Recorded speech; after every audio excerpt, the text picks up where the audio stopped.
Hello my dear friends, and happy Monday. I hope you're all having a fantastic day, and I'm wishing you all an amazing week ahead. In today's news update, we have a few topics, and I like to keep things fresh, so we've also got some comics updates. They confirmed how Yoda learnt about Yaddle's death, and his reaction. You don't want to miss it. We also have some Ahsoka news, and much more. It's going to be a lot of fun. As always though my dear friends, before we dive into it, please be sure to hit that big red subscribe button if you've not done so, and why not give the bell a good old tickle to be alerted every time that I post a new video. But no more jibber jabber. Let's get straight into it. In my last video, we spoke about Star Wars Rebels, how fan opinions have changed over the years. And on the subject to kick things off, Paul Reubens, rest in peace.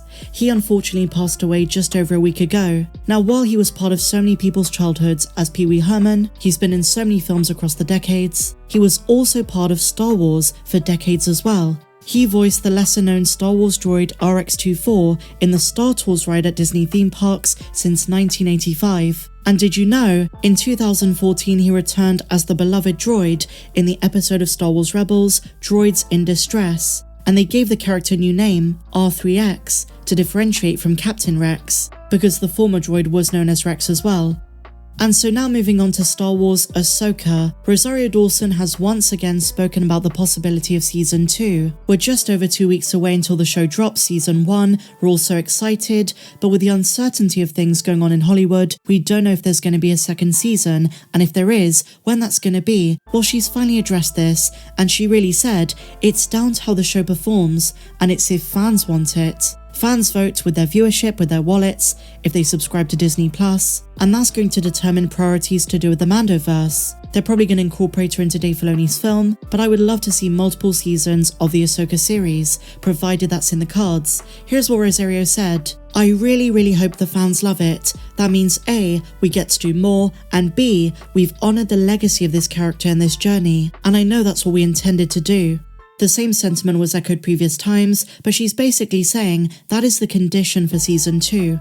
The marketplace determines the popularity of a show, and therefore determines if more are made. The Mandalorian was so popular they're still going with that. And let's be real, with the way the trailers are performing, with the hype going on right now, I think Ahsoka's trajectory is better than the predictions. This seems like a series for the fans. And just another quick tidbit for Ahsoka and big spoiler warning, Making Star Wars talked about the lightsaber fight on Mustafar between Anakin and Ahsoka. And they're saying that while it's not in the World Between Worlds, there is Ahsoka walking through a hall of mirrors, and she's looking into them. So maybe an iteration of the World Between Worlds. Maybe the way it looks like in live action is going to be different. Or maybe it's a Dagobah Cave of Evil type scene. Or maybe one similar to Ahsoka from The Last Jedi, where Rey demands who her parents are. A virgins in the Force. That kind of thing.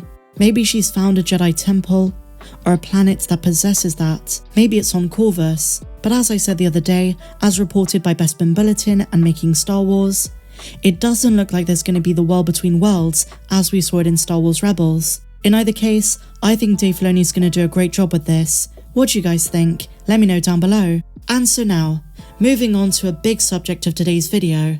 When Tales of the Jedi Season 1 first released, there was a lot of focus on Dooku's turn to the dark side, and Yaddle understood his frustrations. She tried to help him at the works on Coruscant. When Dooku went to see Palpatine in private, she followed him, she tried to talk him out of it, but in the end, she met her fate at Dooku's hands. It was a tragic death, and if you've been following my channel for a long time, then you know I'm a massive Yaddle fan. I've made a lot of videos on her at this point. I spoke about why she used an orange lightsaber in Legends, I spoke about her Legends death, potential theories regarding Grogu, but today, Star Wars canon acknowledged Yaddle again, but this time in a vision that Yoda has on Dagobah, and until this point, we had no indication of how Yoda felt about Yaddle's death. They still have not given us any indication whether either of them or both of them were related to Grogu, maybe they were his parents, they've not given us too much. But in the new comic Yoda issue number 10, which takes place in the same year as The Empire Strikes Back and just before Luke arrives, Yoda has a dark side vision, and in that vision,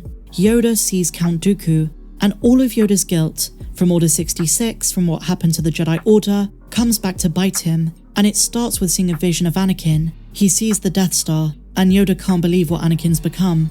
And then a vision of Qui-Gon Jinn blames Yoda, but it's really Yoda's insecurities eating away at him. He realizes there are so many things he could have done better. He should have listened to the boy. Twisted and corrupted he became, influenced and manipulated by Darth Sidious. But Yoda realized there were many who fell to the dark side. But Yoda hears a familiar voice. "Why didn't you stop me, Master, when you had the chance?"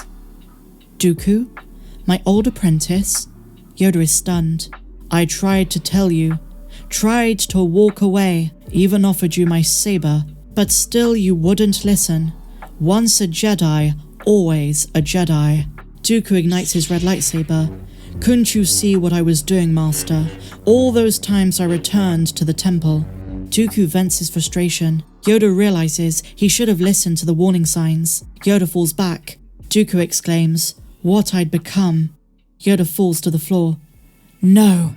On the ground, he sees Yaddle. In this vision, before his eyes, Yoda learns a terrible truth. It is Count Dooku who killed Yoda's friend. Or maybe someone who meant more to him than that. Yoda has tears in his eyes as he looks at Yaddle's dead body. Yaddle. Yoda looks back at Dooku, enraged, full of emotion and passion. "It was you? You killed her!" "The first of many," Dooku exclaims with yellow eyes. "Because you let me." His hands are gone after his duel in Revenge of the Sith against Anakin, where Palpatine forced Annie to kill him. But even without hands, Dooku in this vision can use his curved lightsaber. "Because you couldn't see, blinded by the light, by life itself." Dooku knew the Jedi were blinded, and Yoda was the embodiment of the Jedi Council during the Age of the Republic. And then Yoda sees another familiar face. "Is that what you tell yourself?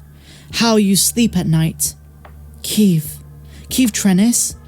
"Help me, need you I do. Like I needed you when you walked away, when you left me to my fate." And just in case you're not familiar, my dear friends, Keeve was a Jedi during the High Republic. "No," Yoda says, "that's not what happened. You made your choice. Yours, not mine." "You still don't get it. After all this time." She force pushes Yoda backwards. "What is this?" And then we see Anakin. "Don't you recognize them, Master? Everyone you failed, everyone who died. We look to you for answers," exclaims another voice. "No, release me. For wisdom," Mace Windu says. "You were our teacher. Please, I didn't know, couldn't know." And then we see a vision of Darth Sidious. "And that is why you are here, Master Jedi. The greatest of all my apprentices. Yoda the blind, the unaware. There's no way back. You know that, don't you? Because of you." Yoda drowns in the skeletons of the many Jedi who lost their lives while he was Grand Master. "Yes, because of me," he concedes. "No way back. No way." Yoda breaks free of the vision. It's a very powerful and intense scene. But I've got to say, I was not expecting Yaddle to be referenced, and it was a very dark and grave reference. Seeing her dead body, I really like that they added this. It gives more weight to her death. I didn't want it to just be forgotten in Tales of the Jedi, and as great of a show as that was, I like the fact we got to see Yoda grieving her. It's so emotional. But I'd love for them to include a reference to Grogu. I know he's still alive at this point, and probably on Arvala 7, during the time period of this comic. Again, I'm making the assumption they were related. They may not have been. This is definitely reminiscent of the Dark Horse comics from back in the day. I'm a big fan. It's a really good comic. Yoda issue number 10. It's been out for a few days. Awesome stuff. And so now, my dear friends, just a bit of Star Wars news. So as we know, Andor Season 2 stopped production amidst the strikes, and we've spoken about what that might entail in terms of the show stopping production near the time that it was finished, and how when the strikes eventually end, filming will resume. But here's the thing, it's probably not going to be for a while. They predicted these strikes are going to go on for a very long time, and so what happens to these sets? The sets they built here in England, and outside of London, but still in the UK, they did some filming in Buckinghamshire. And now the Daily Mail have a very interesting article that was sent to me. The UK set of Star Wars series Andor is demolished after filming on the second season of the Disney Plus prequel series is grounded to a halt by the actors' strikes. Cranes could be seen dismantling the buildings, including a silver pod, as well as trucks and vans in the vicinity, helping with the mammoth task. So this is interesting. They spent all this money building these sets, and yes, filming has stopped. But they couldn't just move this stuff, they had to destroy it. But here's the fun bit as Star Wars fans. The close-up pictures show us some of the futuristic sets, some of the ships, what looks like it's going to be an extension of Ferrix, and some other Star Wars bits and pieces, and it's our first look at them. So here we have what they're calling a fantasy space pod. This ship is coloured like the droid B2EMO, and even though a lot of this is Ferrixian, I have seen some rumours saying they were filming for Andor scenes, this could have been a new planet, but this ship has an interesting shape. They say a number of other major blockbusters have also been halted mid-production, including a Beetlejuice remake, Ariana Grande's Wicked, and Deadpool 3. The union's very reasonable demands have focused on higher pay, fairer pay, in light of threats posed to members' careers and future livelihoods, not to mention the threat of AI. And while the strike action has gained industry-wide support and endorsements from Hollywood stars, studios like Disney insist they must cut costs to cope with economic pressures. So share your thoughts on this and everything we spoke about in the comments down below. If you enjoyed this video, my dear friends, please be sure to give me a big fat thumbs up, subscribe if you're new, and I'll see you in the next video. May the Force be with you, always.